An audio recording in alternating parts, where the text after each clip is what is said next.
Lots of our visitors are aware with how we engage with school children, but not many people are aware that our collection supports thousands of members of the community.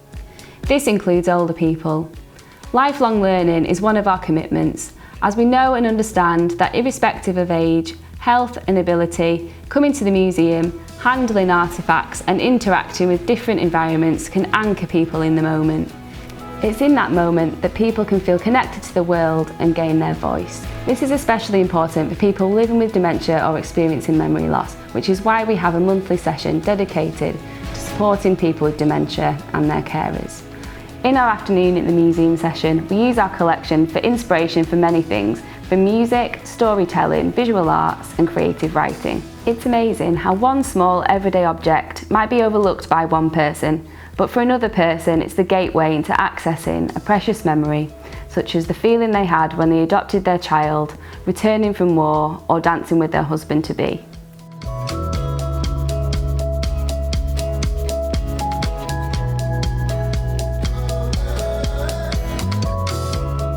So this year we've introduced relaxed crafts to our family programme for families that might find our busy drop-ins a little bit much. The idea is that they have a little bit more time and a quieter space to enjoy our activities like they would do normally. So after a successful trial in April as part of Autism Awareness Week, we ran the sessions every Tuesday throughout the summer holidays. They were very popular and we even were fully booked for many of the sessions. We got some amazing feedback as well. Parents commented that they wouldn't have been able to bring their children to regular sessions, but this had enabled them to get their children in to enjoy the museum. And we also had parents commenting that they themselves had felt that the drop-ins were quite busy and a bit too much, but this had enabled them to feel comfortable bringing their children to take part.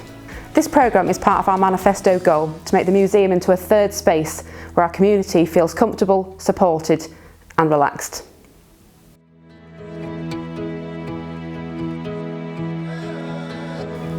Our secret garden, created with over 100 members of the local community, also has something unique to offer. It's a safe, green, inner city garden where people can gain access to all of the benefits nature has to offer. There's more and more research which shows how nature can benefit health.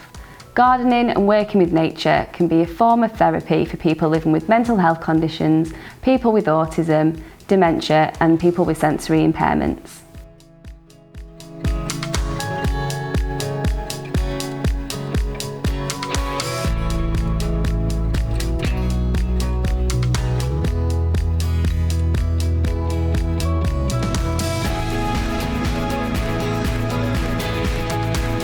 To coincide with our summer exhibition, which was the fantastic Fairground Factory, which was delivered by Cabaret Mechanical Theatre and Tullie House Museum and Art Gallery, we wanted to find a way to allow local travelling and funfair communities to show their story and tell their stories and their heritage.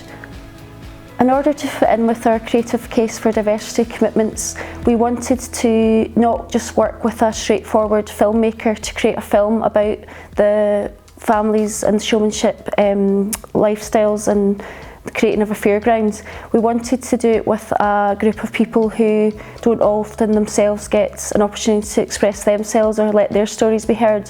So we thought the best way to do this would be to work with the Carlisle MenCap Independent Studio, which is basically an organisation which helps people with learning difficulties and autism in a creative way, and these are creative professionals that are working with these conditions, and we wanted them to be involved in telling these stories and to work with a local filmmaker rather than just to make a straightforward film.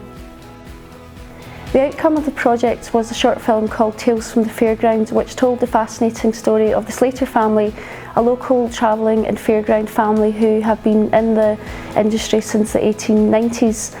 It's important for these stories to be recorded so that they're not lost in the timeline of history.